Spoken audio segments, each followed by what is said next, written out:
All right, folks, we've got breaking news we need to get to right now. For those of you out there who are paying attention to the Warner Brothers hostile takeover, there's stuff breaking right now, and let's take a look at this. It's out of Axios.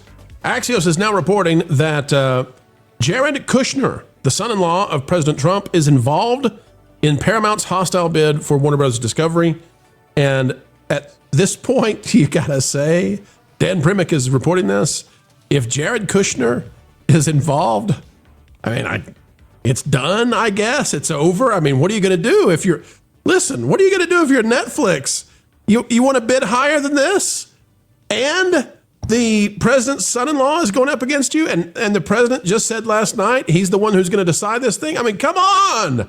Come on. Affinity Partners, the private equity firm led by Jared Kushner, is part of Paramount's hostile takeover bid for Warner Brothers Discovery, according to a regulatory filing.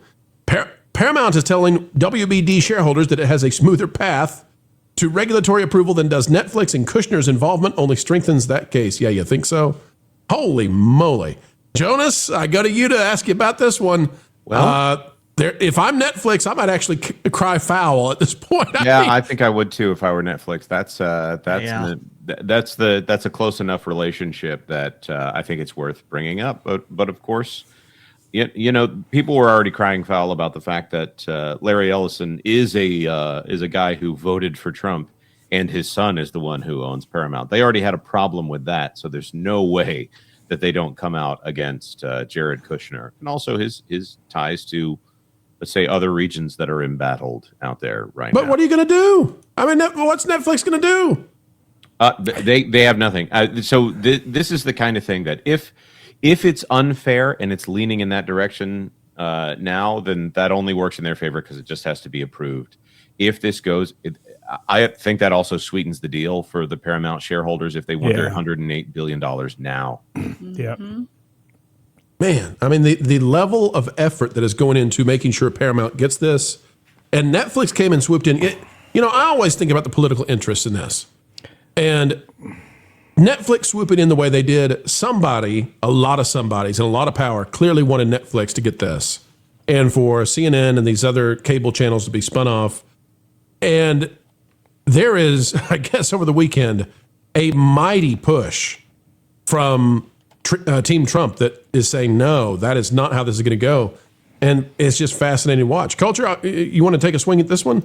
Jared Kushner involved in the hostile takeover. I do, but here's the problem. It gets overly political when I comment on this because this is all political. There's no way to there's no way. Go ahead. It is at this point. It's okay. Let's just try to keep it. Are you sure? Are you sure? If you can keep it clean, go for it. No French words for showering. Okay. So look, let me just put it this way. This is always the way that things were going to lead. First of all, tech has become a big part of culture. They want to be part of controlling culture. You have all the big tech billionaires getting in line behind Trump because they're also in line behind JD Vance. Whether or not you want to believe that or not, it's one of the reasons why there was a big push for Vance as VP. It's also why there's a big push for Vance to be the next president.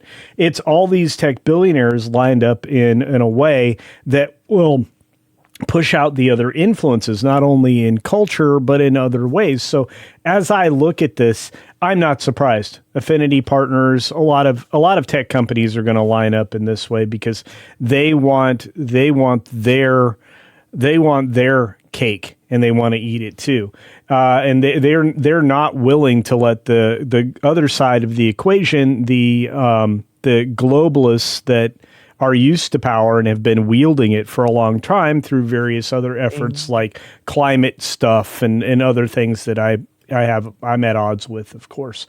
But it's beyond the fact that he's, the brother son-in-law or any of the other things that are here. It's because this is where politically everything's going to fall when it comes to control of culture. You do not want the likes of Ted Sarandos and the ilk that supports him and the ilk he supports, like the Obamas, to be involved or invested in destroying films or controlling just to films. Back you up there, aren't the Obamas on the board of Netflix or one of them? I'm not sure if they still are, but they were. So They were, and of course, we know that Netflix was definitely, trying to help Prince Harry and Meghan Markle, and that didn't go well. Even to the point Netflix couldn't bail them out.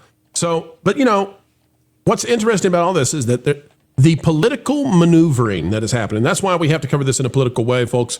Apologies if you enjoy that Park Place and it's not ever political, but the reason that we have to cover it that way is because it is purely political at this point. If Jared Kushner is the one helping with the hostile takeover.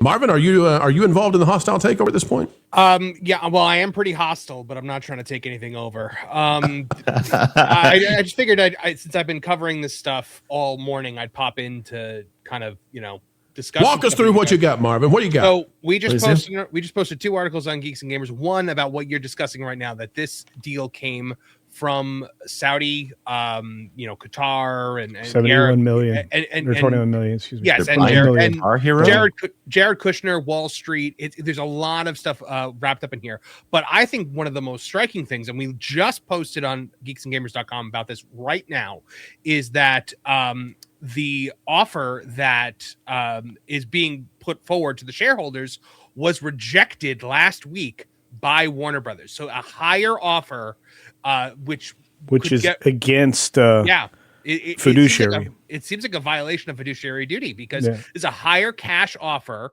and they rejected it in favor of Netflix. So one has to wonder why they did that. Zaslav's getting involved? Jeez. I mean, that's the only other. Yeah.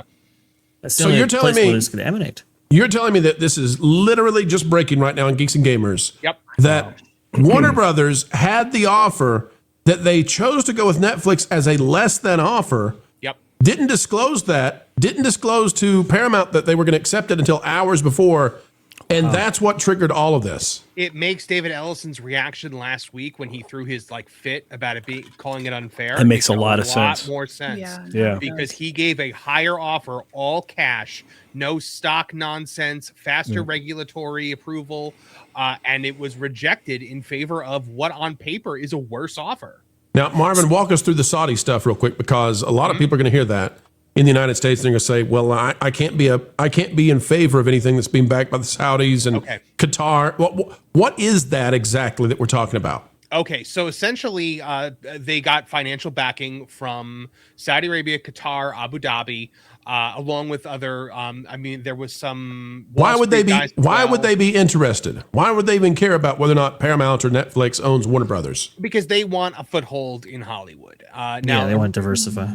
Yeah, they want to diversify, and now the interesting thing about all of this is that people will be like, well, that's going to raise regulatory concerns. Apparently, they have figured that out as well, because typically, just looking it up in the article right now, when a foreign power invests this heavily, it would, hit regulation from the Committee on Foreign Investment. So all Middle Eastern funds agreed to forego governance rights, including no board seats, no voting power, and no operational influence whatsoever over Warner Brothers. That's significant. Yes.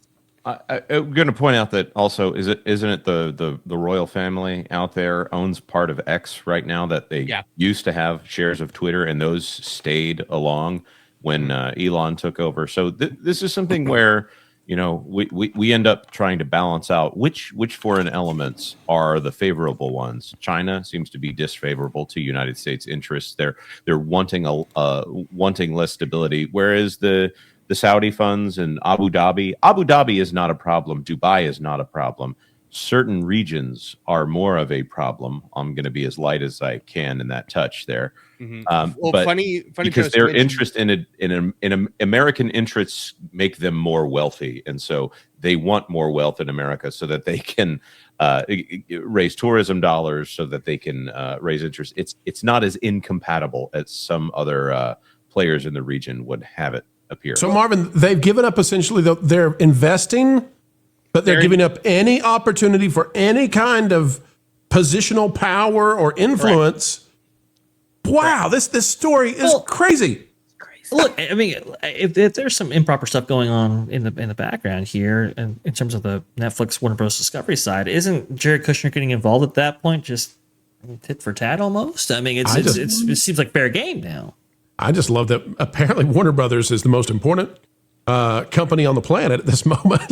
And by the way, the CIF US jurisdiction quote that comes directly from Variety, so this is confirmed. Wow. I feel like what's his name right now? Ka-ching ka-chow. Folks, we're going to keep an eye on this one. Marvin, you want to stick around for one more story? Yeah, absolutely. I'm going to stick around. All right, folks, let's dive in. We've got more to talk about. A little bit less fireworks than this one, maybe, but we'll come back to it as news continues to break today. It's insane. Thanks for watching That Park Plays News. For more information, consider checking out www.thatparkplace.com. And don't forget to subscribe, share, like, and send this out on your favorite social media accounts.